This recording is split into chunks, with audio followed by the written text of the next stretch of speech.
Ya, sahabat Seruya dimanapun Anda berada, khususnya berada di kawasan Luwu dan juga Tanah Toraja, harapan kami Anda semua sehat walafiat adanya. Dan saat ini Koran Seruya akan mengurai beberapa berita pilihan yang akan diurai oleh Bung CBD Bung Hairul Badruh selaku pimpinan Koran Seruya. Dan saya sapa beliau langsung. Assalamualaikum warahmatullahi wabarakatuh. Ya. Kabarnya ini? Waalaikumsalam warahmatullahi wabarakatuh. Alhamdulillah, Bung Ijan, sahabat Quran Seruya netizen, dimanapun berada. Nah, sebelum kita mengurai berita-berita pilihan Quran Seruya ini, saya berharap di hari Jumat 21 Februari ini kita dalam kondisi yang sehat walafiat. Kemudian kita senantiasa apa yang kita lakoni aktivitas kita hari ini berjalan Berjalan lancar. berjalan lancar. Baik, sahabat Koran Seruya, di hari ini pilihan berita Koran Seruya itu berkaitan dengan berkaitan dengan pilkada. Nah, ini berita apa ini menarik ini? Ya, memang ini kan jelang putusan MK terkait sengketa pilkada Kota Palopo. Itu kan sudah ada jadwalnya keluar. Nah, khusus untuk pilkada Kota Palopo itu akan disampaikan putusannya pada hari Senin, tanggal 24 Februari sekitar pukul 13.30. Kalau kita di sini setengah 3 sore. 14.30. 14.30 atau setengah 3 Setengah 3 sore. Nah, ini kan tersisa menghitung hari menuju putusan ini. Dan banyak yang berharap ini. Ya, dua kubu yang sebenarnya berharap-harap cemas ini. Yang pertama adalah pihak pemohon dalam hal ini pasangan nomor urut 2 FKJ Nur. Nah, yang berharap tentunya harapannya bahwa gugatannya bisa diterima, semua petitumnya dikabulkan oleh majelis hakim. Sebaliknya pihak terkait dalam hal ini yang juga berkepentingan dengan putusan MK, pasangan calon nomor urut 4 Trisal Tahir Ahmad Syarifuddin Daud ini juga tentu berharap gugatan FKJ Nur ini ditolak semua. Sehingga dengan ditolaknya itu praktis bahwa paslon nomor urut 4 ini akan memimpin Kota Palopo. Nah, dua kubu ini tentu berharap sesuai harapan mereka bahwa ini toh. Nah, jadi kita sebagai masyarakat tentu berharap satu aja harapan apapun keputusan MK nantinya terkait sengketa pilkada Palopo, kota kita ini tetap aman, damai, tertib, kondusif, sehingga aktivitas masyarakat bisa berjalan dengan baik. Apalagi ini kan tidak lama lagi kita memasuki bulan suci Ramadan. Nah, tentu kita harapkan kota yang kita cintai bersama ini benar-benar terjaga dari hal-hal yang tidak kita inginkan. Ya, sahabat Seruya, bicara soal tetap aman. Tentunya kita semua sepakat, mari kita jaga keamanan Kota Palopo. Nah, mungkin pendukung-pendukung keamanan ini dari pihak mana sih ini? Iya, ini kan kalau sebenarnya kan tugas menjaga keamanan daerah kita, ini kota kita tercinta ini bukan hanya kepolisian sebenarnya dan pihak TNI. Nah, kita semua ini yang harus bagaimana menjaga kota kita tetap aman kondusif.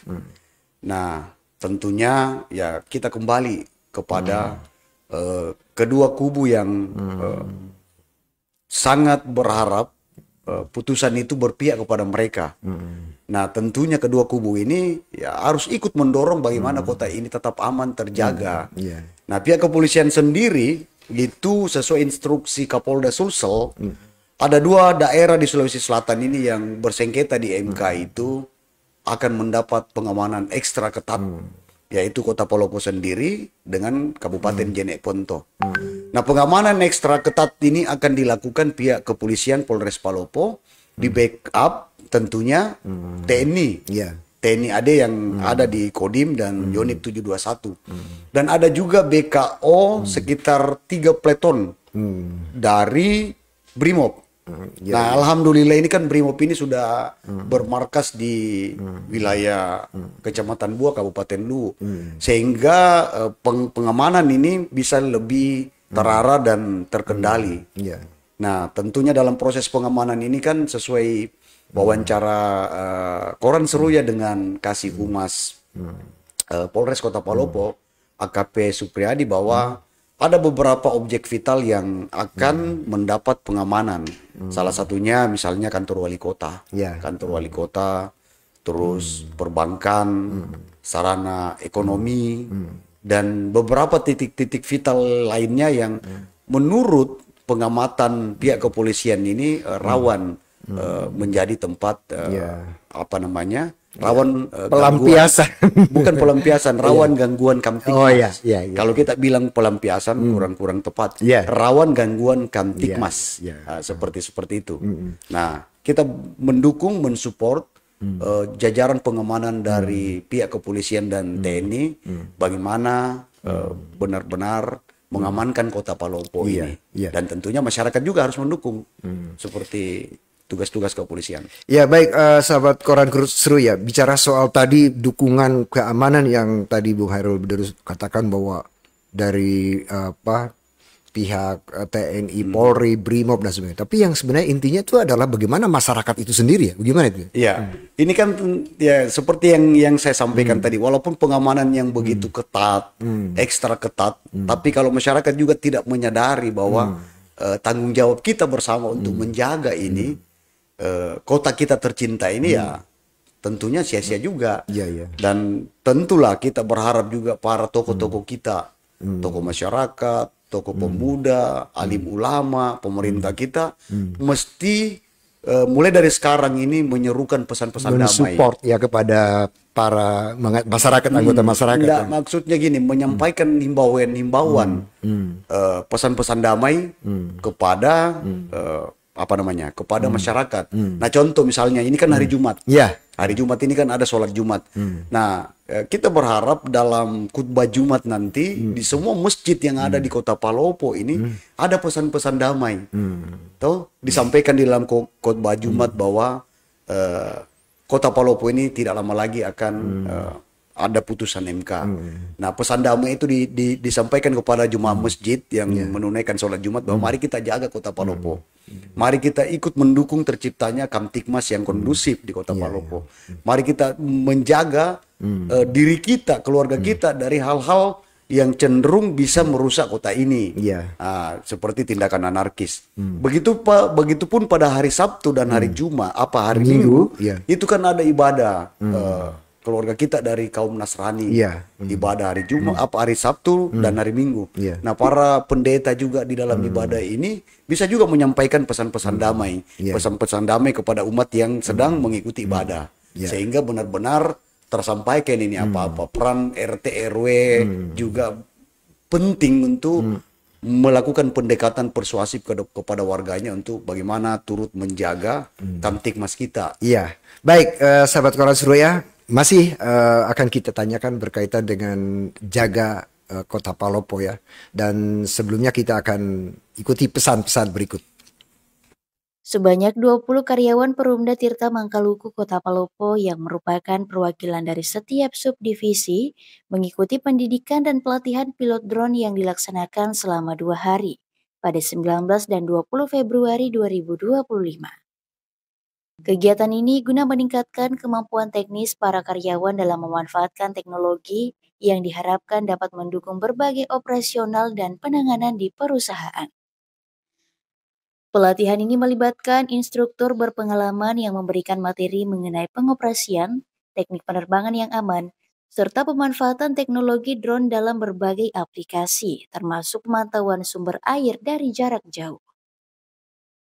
Ketua Panitia Pelatihan Abdul Harum menjelaskan bahwa pelatihan ini dilaksanakan dengan tujuan untuk memaksimalkan penggunaan drone dalam mendukung pekerjaan Perumda. Karena drone dinilai sangat membantu pihak Perumda dalam mengakses kondisi yang ada di atas intek yang sulit dijangkau. Animo peserta selama 2 hari pelatihan sangat tinggi. Para peserta antusias dalam mempelajari teknik penerbangan drone, termasuk pemahaman tentang batasan ketinggian yang dapat dicapai. Mungkin ini yang pertama, mengapa kami ambil tema ini, karena rupanya memang alat ini sangat membantu untuk bekerja khususnya teman-teman dalam melihat misalnya lokasi yang bisa untuk diakses, artian melihat dari jarak jauh seperti apa misalnya kondisi seperti di atasnya intake. Oleh itu saya sampaikan kepada teman-teman peserta bahwa mari mengikuti pelatihan ini dengan baik, karena kenapa asas manfaatnya sangat luar biasa buat kita bekerja di lapangan. Pelatihan ini diharapkan dapat meningkatkan kemampuan teknis karyawan Perumda Tirta Mangkaluku dalam memanfaatkan teknologi untuk mempercepat dan mempermudah tugas-tugas yang membutuhkan pemantauan dari ketinggian. Dari Kota Palu pun ada Gabrilia Seruya TV mengabarkan.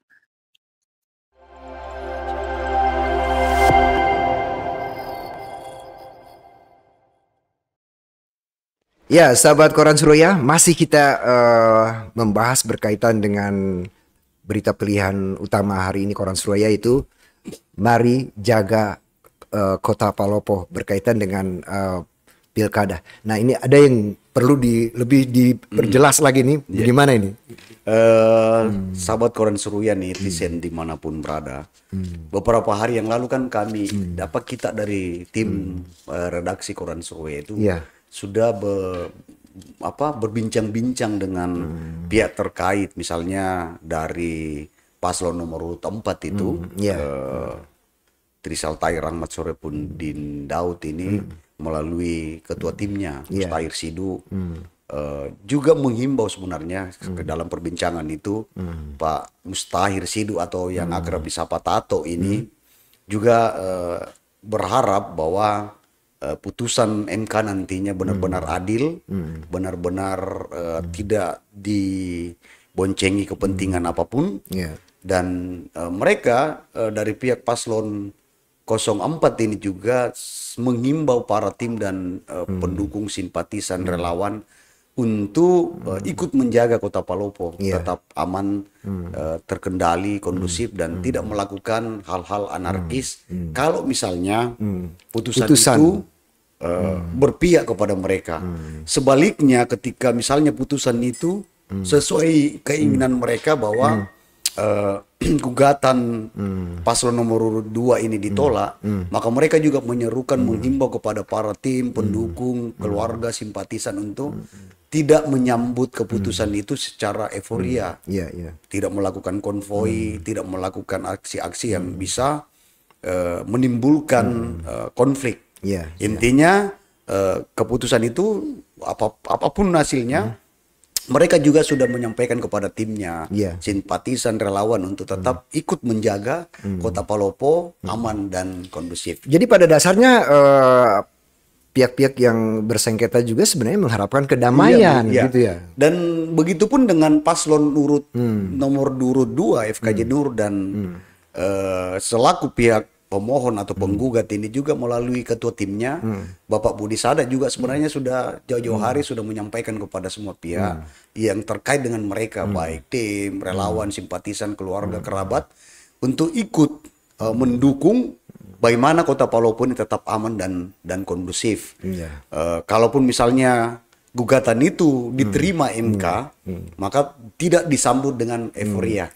Nah, pihak kepolisian sebenarnya dari Polda ini sebenarnya sudah melakukan pendekatan persuasif kepada kedua belah pihak ini. Mendatangi pihak-pihak terkait dari paslon nomor urut 2. Mereka melakukan pendekatan persuasif. Begitupun ke paslon nomor 4.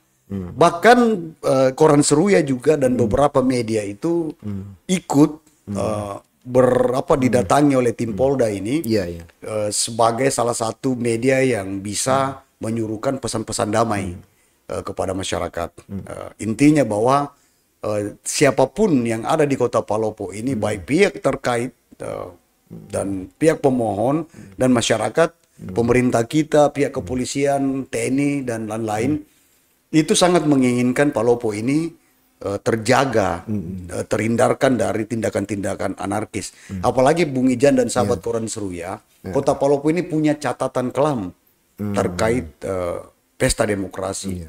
Nah, pernah terjadi kerusuhan, aksi pembakaran fasilitas publik seperti kantor pemerintah, kantor wali kota, dan beberapa gedung-gedung milik pemerintah pernah terjadi kerusuhan dan dibakar. Nah, catatan kelam ini kita tentu tidak berharap terulang. Apa yang menjadi kejadian pada Pilkada 2013 itu, harapan kita ya, mari jangan lagi terulang. Jadi kata kuncinya mari kita tetap jaga Kota Palopo aman. Seperti itu, aman, tertib dan terkendali. Ya, sahabat Koran Seruya, itulah tadi berkaitan dengan ajakan himbauan agar kita semua, siapapun dia, menjaga Kota Palopo tetap aman. Dan kita beralih kepada berita pilihan yang berikut, yang saat ini lagi menjadi pusat perhatian juga, ini berkaitan dengan penemuan tengkorak ini. Nah, ini bagaimana nih, Bung Hairon? Ini kan kemarin sebenarnya sudah diberitakan Koran Seruya melalui live report langsung dari kediaman almarhum Feni Ere, almarhumah Feni Ere. Nah, sesuai dengan kesepakatan antara pihak kepolisian dengan pihak keluarga, temuan tengkorak manusia ini yang sempat beberapa waktu disimpan di RSUD Sawari Gading Palopo sudah diserahkan pihak kepolisian kepada keluarga Feni Ere. Nah, kenapa pihak kepolisian menyerahkan? Karena keluarga korban sangat meyakini temuan tengkorak itu yang ditemukan di wilayah perbatasan Kota Palopo dengan Toraja di wilayah Batang Barat itu, ada situs wisata di atas, itu hampir dipastikan adalah Feni Ere. Ada beberapa indikasi keyakinan keluarga korban ini bahwa gigi almarhumah ini dengan gigi yang ada di tengkorak itu tidak ada bedanya. Kemudian struktur tulang tengkorak itu juga mirip-mirip. Dan ada beberapa indikasi lain yang ditemukan itu membuat keluarga almarhumah ini sangat yakin bahwa tengkorak itu adalah Feni Ere yang ada aksesoris. Kemudian ada pakaian yang mereka yakin itu adalah pakaian korban. Sehingga setelah berkonsultasi Polres Palopo dengan tim uji forensik Polda Sulsel, didapatlah titik temu kesepakatan bahwa ya serahkan kepada keluarga korban, karena memang juga walaupun secara resmi tes DNA belum ada, itu kemungkinan besar Polda sudah tim uji forensik Polda Sulsel juga sudah ada sebenarnya juga meyakini bahwa itu. Nah, setelah identitas temuan tengkorak ini terungkap, satu harapan keluarga almarhum bahwa pihak kepolisian harus mengungkap pelaku yang telah secara tidak manusiawi biadab melakukan tindak kekerasan pembunuhan terhadap almarhumah Feni Ere.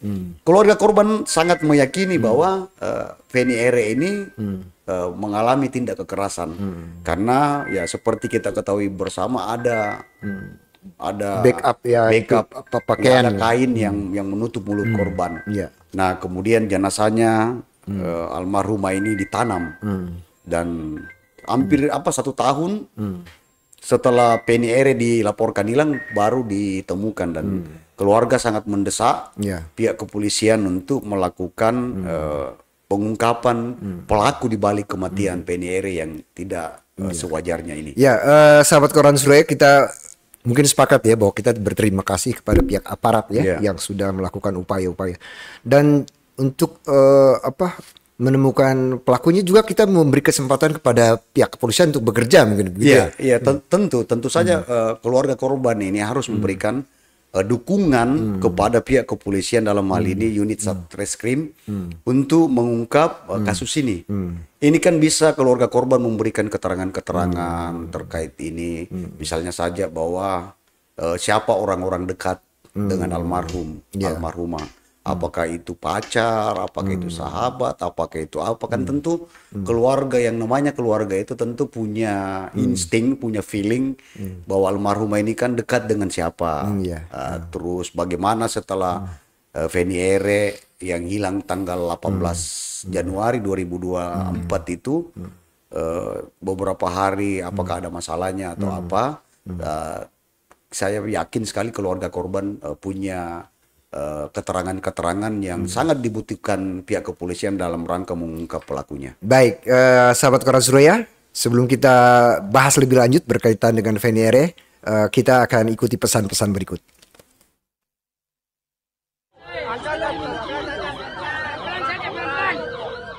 Identitas pemilik kerangka wanita yang ditemukan di Kelurahan Batang Barat, Kota Palopo akhirnya terkuak. Dari hasil pemeriksaan terungkap identitas pemilik kerangka adalah Feni Ere, warga Jalan Pongsimpin, Kelurahan Mungkajang, Kota Palopo. Tim forensik menemukan kecocokan DNA dengan warga yang sebelumnya mengaku kehilangan anggota keluarga. Menurut laporan pihak keluarga, korban telah dinyatakan hilang sejak Januari 2024 silam. Kasih Humas Polres Palopo dalam pernyataan pers juga mengungkapkan adanya kesamaan ciri-ciri yang diyakini pihak keluarga, utamanya struktur gigi, aksesoris, dan pakaian yang bersesuaian dengan milik korban. Saya pikir kalau kemiripan banyak dari sosial media yang beredar, baik itu dari segi tengkorak, itu sudah ya susunan gigi yang pertama memang dikonfirmasi itu memang paling mirip. Jadi yang kita bisa informasikan saat ini adalah memang susunan giginya itu 100% mendekati Feni Ere. Terus juga dari pakaian yang ditemukan kita melihat bahwa itu memang punyanya dari anak kami Feni. Kemudian juga dari sampel rambut kemarin itu mendekati sampel rambut dari Feni, karena Feni terakhir dia memang ada sedikit pirang. Akhirnya usai berkoordinasi dengan pihak rumah sakit, Polres Palopo didampingi tim Inafis menyerahkan kerangka yang ditemukan kepada pihak keluarga untuk dimakamkan. Kerjasama dengan Rumah Sakit Umum Palopo menyerahkan kerangka mayat yang didapatkan beberapa hari di Batang Barat, Kecamatan Muara Barat. Pada hari ini diserahkan ke keluarga korban ya, berdasarkan hasil koordinasi dengan kepala rumah sakit atau kepala Bidokes Polda Sulsel bahwa kerangka mayat itu atau kerangka jenazah itu identik ya, yang diduga keluarga yang sudah diambil DNA-nya. Namun sejumlah fakta yang terungkap masih memunculkan spekulasi jika Feni Ere merupakan korban pembunuhan. Saat ditemukan, kondisi kerangka korban juga dalam posisi mulut di-backup menggunakan kain, sehingga makin menguatkan dugaan masyarakat termasuk pihak keluarga jika korban dibunuh sebelum dikuburkan oleh pelaku. Ada memang waktu anak kami hilang, Feni hilang, ada ditemukan memang di depan pintu itu kain yang berdona darah dan indikasinya memang ada darahnya Feni. Hati keluarga sangat-sangat terluka, 1 tahun kehilangan, bahkan ditemukan dengan kondisi yang ini anak dibunuh, ini anak pasti dilakukan kekerasan. Jadi kami tolong tangkap pelakunya, Pak. Tolong semua pihak, semua media, tolong bantu kami untuk bantu juga polisi untuk bisa tangkap pelaku. Pihak kepolisian akan segera melakukan penyelidikan guna mengungkap penyebab pasti kematian korban. Dari Kota Palopo, Sulawesi Selatan, Putri Karlina, Seruya TV mengabarkan.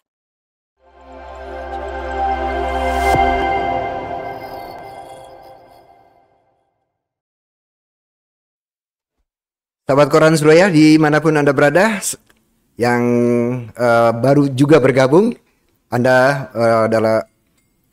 sedang mengikuti kegiatan siaran langsung live dari Koran Surya berkaitan dengan berita-berita pilihan yang diangkat oleh Koran Surya hari ini. Dan kita tadi membahas berkaitan dengan penemuan kerangka mayat sebenarnya ada pesan apa yang ingin disampaikan oleh Korban Seruyan?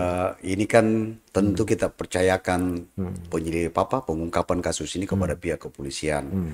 Dan kalau melihat kasus ini kan sudah pernah dilaporkan pihak keluarga ke pihak kepolisian ketika misalnya Feni Ere ini hilang pada 18 Januari 2024.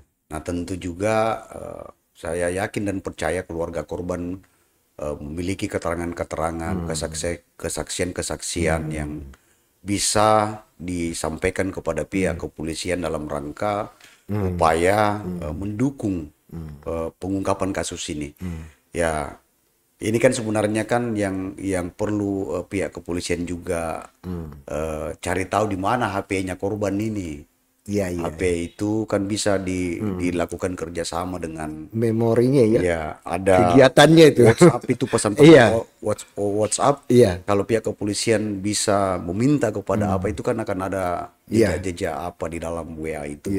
Dan saya sangat meyakini bahwa polisi akan mengungkap ini cepat atau lambat. Cepat atau lambat.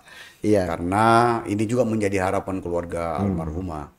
Dan tentu saja kami dari Koran Seruya, segenap keluarga besar Koran Seruya TV menyampaikan belasungkawa yang mendalam kepada keluarga korban atas musibah ini. Baik, demikian sahabat Koran Seruya berkaitan dengan pengungkapan penemuan tengkorak yang memiliki identitas Feni Ere dan mudah-mudahan cepat terungkap semuanya supaya masyarakat dan keluarga juga merasa puas. Dan baik, kita ke pilihan berikutnya adalah festival durian yang besok ini kayaknya. Nah, sahabat Koran Seruya netizen dimanapun berada, Kota Palopo besok akan menjadi kota tujuan para pecinta durian, penggemar penggemar durian dari berbagai daerah di Indonesia, terkhusus di wilayah Pulau Sulawesi. Nah, Kota Palopo ini akan menjadi tuan rumah pelaksanaan festival Durian Sulawesi 2025 yang akan dipusatkan mulai dari tanggal 22 sampai dengan 23 Februari di lapangan Pancasila. Nah, kalau kita melihat persiapan-persiapan panitia di sana, itu mulai mempersiapkan tenda-tenda, tinan-tinan, dan sebenarnya sudah ada beberapa jenis-jenis durian yang ada di sana, dan ada beragam kegiatan yang akan memeriahkan. Selain memamerkan durian-durian, festival durian ini seperti ada basar durian, ada seminar durian, kemudian juga ada beberapa varietas durian lokal unggulan Kota Palopo yang akan dipamerkan dalam festival durian ini. Salah satunya adalah durian Sauri Gading. Nah, ada juga beberapa varietas durian unggul dari Luraya yang akan ditampilkan dalam festival durian. Nah, tujuan sebenarnya Bung Ijan dan sahabat Koran Seruya festival durian ini adalah bagaimana petani durian yang ada di Kota Palopo ini bisa kembali bangkit. Karena seperti kita ketahui ini Palopo ini kan daerah yang beberapa puluh tahun yang lalu dikenal sebagai sentra penghasil durian unggulan. Tetapi saat ini kita sangat sadari bahwa predikat itu sudah mulai hilang, memudar. Karena Palopo malah kalau selama ini durian Palopo yang dipasok ke luar daerah, sekarang ini dari luar daerah yang masuk. Dari luar daerah masuk, penjual-penjual durian kita ini banyak masuk durian dari Sulawesi Barat, dari Baibunta, Sabang, bahkan dari Luwu dan dari Sulawesi Tengah.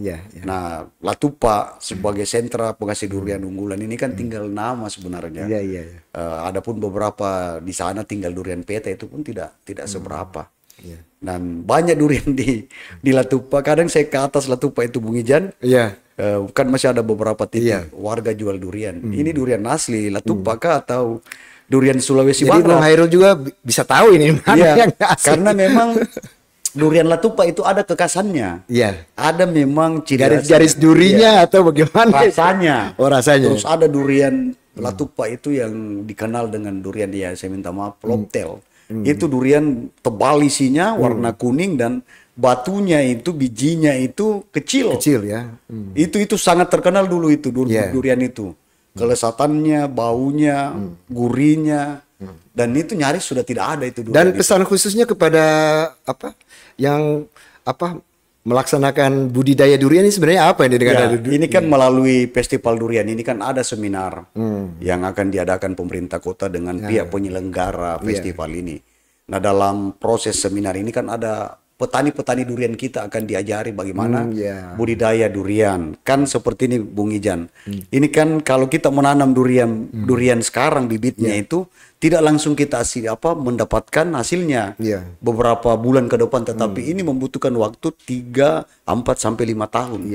Nah, tentu saja dalam waktu yang lama ini petani kita kan tidak berpenghasilan. Nah, disinilah peran pemerintah memberikan pengetahuan bagaimana pada proses masa tanam ini sampai produksi petani durian kita bisa berpenghasilan.